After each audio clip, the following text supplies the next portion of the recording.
à toutes et à tous et bienvenue dans cette vidéo. Aujourd'hui nous allons aborder un exercice de MPSI du chapitre technique de raisonnement. C'est un exercice calculatoire qui est très classique. Il intervient notamment dans la démonstration de la formule de Stirling et dans les études sur les intégrales de Wallis. C'est un exercice divisé en 3 questions et le but de ces questions c'est de réussir à aboutir à une expression de chacun des termes de la suite Wn. Alors comme vous le voyez, on va d'abord donner une relation entre un terme et le suivant, d'accord? Parce que Wn c'est une suite réelle d'ordre 2, c'est-à-dire que quand on définit un terme, on le définit par rapport au terme 2 rangs au précédent. Donc déjà l'objet de la question 1 va être de déterminer une relation d'un terme par rapport au précédent. Ensuite on va exprimer les termes impairs de la suite, W de P plus 1, quel que soit P1 naturel. Et enfin, on exprimera les termes pairs. Je vous invite à mettre la vidéo en pause et à réfléchir en autonomie sur l'exercice, et ensuite je le corrige. Alors je passe à la correction.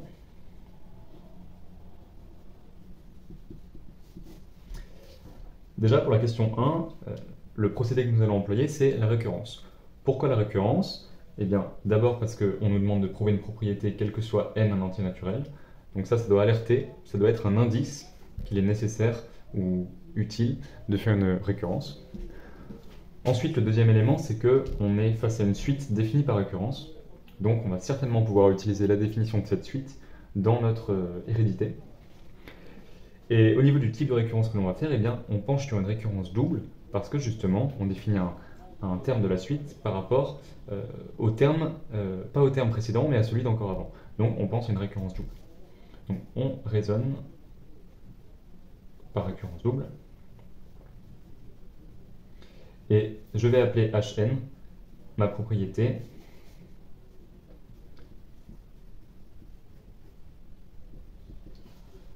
n plus 1 Wn plus 1 Wn égale pi sur 2. Donc ceci fait, il faut maintenant passer à l'initialisation de la récurrence. Et puisqu'on a une récurrence double, eh bien on va avoir besoin d'initialiser 2 fois. Et donc on va initialiser d'abord pour n égale 0. Et bien pour n égale 0, la propriété que l'on doit montrer devient, eh bien ici on a 1, Wn plus 1 devient W1, et ici on a W0. On va calculer ceci, ça donne 1 fois pi sur 2, avec la définition des 2 premiers termes de la suite, donnés dans l'énoncé. Et ceci donne pi sur 2, ce qui est le résultat attendu. Donc la propriété est vraie pour n égale 0. Ensuite, on fait l'initialisation pour n égale 1.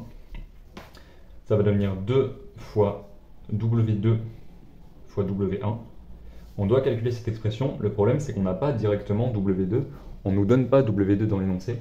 Donc il va d'abord falloir calculer W2.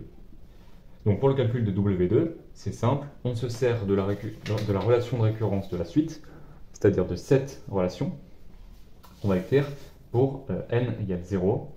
Et donc ça donne W2 égale 1 demi de W0 égale pi sur 4. Donc ceci devient 2 fois pi sur 4 fois 1 égale pi sur 2. C'est bien le résultat attendu. Et donc H1 est vrai. Maintenant qu'on a fait ça, on passe à l'hérédité. On considère n un entier naturel tel que Hn et Hn plus 1 soient vrais. Et on veut montrer que alors Hn plus 2 est vrai également.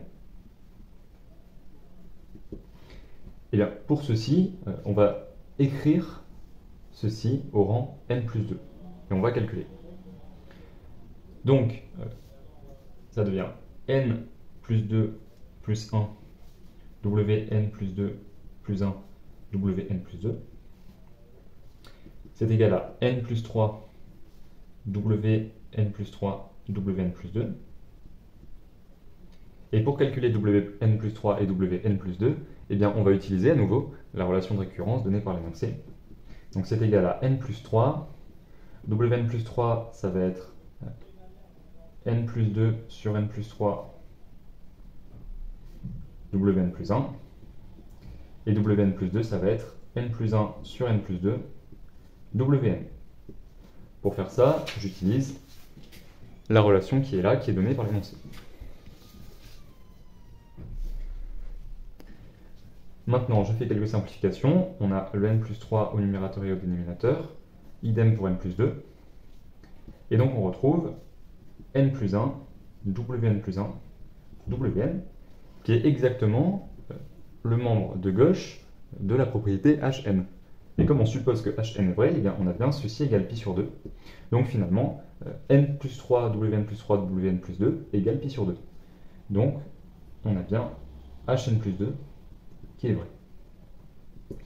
L'hérédité étant terminée, on passe à la conclusion. On a montré que quel que soit n un antinaturel, n plus 1, Wn plus 1, Wn égale pi sur 2. Donc on a obtenu une relation d'un terme au suivant pour la suite Wn, ce qui nous manquait puisqu'on avait une relation d'ordre 2, et avoir une relation d'ordre 1, c'est toujours facile et utile.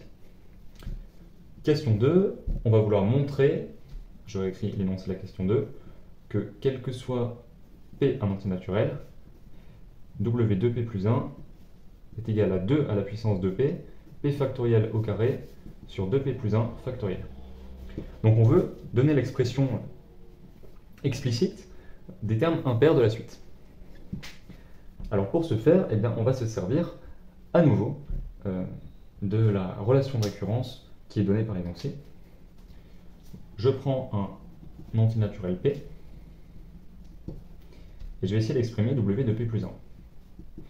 Je sais que je peux exprimer W de P plus 1 en fonction de W de P moins 1 grâce, à nouveau, à cette formule-là. Donc c'est ce que je vais faire. W de P plus 1, c'est égal à 2P sur 2P plus 1, W de P moins 1. Et ensuite je recommence. W de P moins 1, je peux l'exprimer en fonction de W de P moins 3. Donc ici on a 2P sur 2P plus 1, 2P moins 2 sur 2P moins 1, W de P moins 3. Et puis, je continue de cette manière en exprimant W de P moins 3 en fonction de W de P moins 5, etc. jusqu'à arriver à l'utilisation de W1 ici. Donc je vais avoir finalement 2P fois 2P moins 2, etc. jusqu'à x2, d'accord,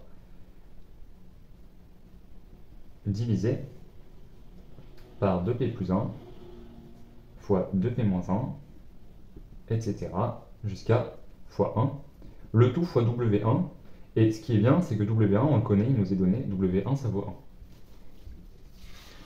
1. Une fois que j'ai fait cette première étape, eh bien, il me reste à réorganiser ces termes et à les exprimer de telle manière à ce que l'on puisse obtenir cette formule.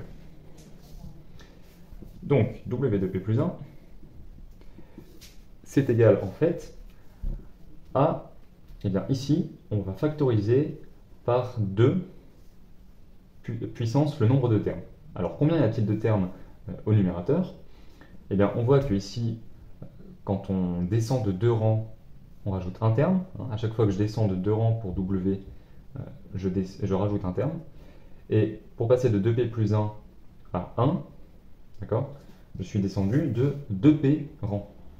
Et donc j'ai P termes ici.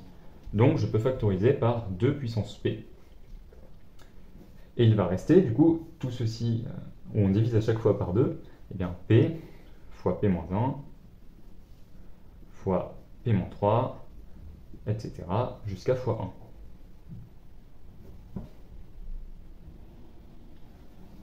Ensuite, je vais diviser par ceci, que pour l'instant, je vais laisser de la même manière.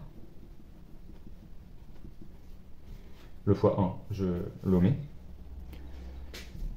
Et à présent, on va reconnaître ici eh bien, P factoriel. Je rappelle que P factoriel, c'est P fois P moins 1 fois P moins 2. Pardon, ici c'est P moins 2. Ici c'est P moins 2 parce qu'avant j'avais 2P moins 4. Donc, le terme après moins 2 c'était 2P moins 4. Et quand je le factorise par 2, j'ai bien P moins 2 qui sort. Donc P factoriel, c'est exactement ceci, c'est P fois P moins 1 fois P moins 2 jusqu'à x1. Donc on a 2 puissance P, P factoriel, d'accord, divisé par quelque chose, et ici, ce quelque chose, eh bien, on va essayer de forcer pour que ce soit bien un 2p plus 1 factoriel. Donc je vais écrire 2p plus 1 factoriel, et je vais équilibrer par les termes qui sont en trop dans ce 2p plus 1 factoriel. En particulier, eh bien, c'est tous les termes pairs. 2p plus 1 factoriel, ça va être 2p plus 1 fois 2p fois 2p moins 1 fois 2p moins 2. Ici, on n'a que les termes impairs, et là, on a rajouté les termes pairs. Donc il faut que je les rajoute au numérateur pour qu'ils se simplifient avec le 2p plus 1 factoriel, et qu'au final, on n'a rien touché. Donc je vais les rajouter ici. On a rajouté 2p, 2p moins 2, etc. jusqu'à 2. Et bien ceci, en refaisant exactement la même démarche qu'avant, eh bien on va montrer, donc je factorise par 2 puissance p, je reconnais un factoriel, que c'est aussi 2 puissance p, p factoriel. Hein, pour passer de ça à ça, j'ai juste reconnu qu'on a exactement la même chose ici que là, et ça on a réussi à le transformer en 2 puissance p, p factoriel. D'accord ? Donc ici, on a rajouté ces termes pour simplifier avec la factorielle du bas, et on reconnaît que c'est à nouveau 2 puissance p, p factoriel. Et donc finalement, en réunissant les 2 puissance p, p factoriel, on a 2 puissance p au carré, donc 2 puissance 2p, fois p factoriel au carré, divisé par 2p plus 1 factoriel. Et c'est bien le résultat escompté, qui était ici. Donc, on a obtenu notre résultat. Alors, à noter qu'on pouvait obtenir ce résultat en faisant une récurrence sur p, et en se servant comme précédemment de la relation de récurrence qui définit la suite. Mais le problème, c'est que cette méthode, si on ne donnait pas à l'avance le résultat dans la question, eh bien, elle est infaisable. On ne peut pas faire une récurrence si on ne sait pas ce qu'on doit montrer. Donc là, j'ai fait cette méthode peut-être plus calculatoire, mais qui au moins permet d'aboutir au résultat, même si on ne connaît pas l'expression de w de p plus 1 à l'avance. Donc ça clôt la question 2, et je vais passer à la question 3, où l'objectif c'était maintenant d'exprimer les termes pairs. Alors pour ceci, eh bien, on peut exactement refaire la même méthode que ce qu'on vient de faire là, c'est-à-dire écrire w2p, l'exprimer en fonction de w2p-2, aller jusqu'à w0 que l'on connaît, réunir les termes et avoir une expression qui ressemble un petit peu à ça. Mais ça prend beaucoup de temps et on se dirait qu'on a fait un petit peu la question 1 pour rien. Il faut utiliser cette question 1 qui, je le rappelle, donne une relation entre un terme de la suite et le suivant. Ça tombe bien parce que cette relation, si on l'écrit pour n égale 2p, donc je rappelle qu'on avait montré que quel que soit n un entier naturel, wn fois wn plus 1 fois n plus 1 égale pi sur 2. Si j'écris cette relation pour n égale 2p, 2p est bien un entier naturel, eh bien on a donc w2p fois w2p plus 1 fois 2p plus 1 égale pi sur 2. Et donc pour exprimer w2p, il suffit d'isoler w2p ici, et de remplacer w2p plus 1 par l'expression qu'on a trouvée là. Et donc finalement, ça se fait très facilement, parce que ça implique que w2p, c'est égal à pi sur 2 fois 2p plus 1 fois w2p plus 1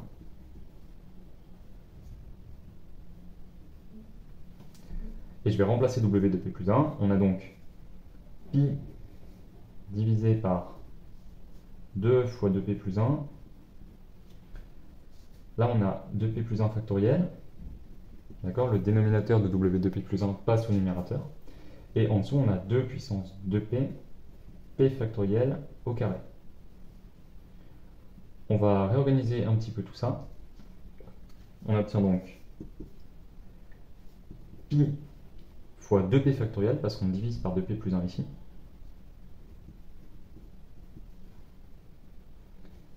Divisé par 2 fois 2 puissance 2p fois p factoriel au carré. Et donc finalement on trouve 2p factoriel sur 2 puissance 2p p factoriel au carré fois pi sur 2. Et on a l'expression de w2p, quel que soit p appartenant à grand N. Donc ici je vais poser quand même un p pour être rigoureux. Et ça clôt l'exercice. Donc grâce à cet exercice, grâce à ces trois questions, on a pu déterminer l'expression explicite des termes de la suite WN. Et cette suite, comme je le disais, elle intervient dans deux choses principalement, la détermination de la formule de Stirling et l'étude des intégrales de Wallis. C'était un exercice où il fallait faire du calcul, notamment dans la question 2, bien manipuler les factoriels. Il fallait savoir conduire une récurrence double et ne pas oublier qu'on initialise deux fois. Et puis c'est un exercice assez classique qui souvent peut faire l'objet de quelques questions au sein d'un problème plus vaste.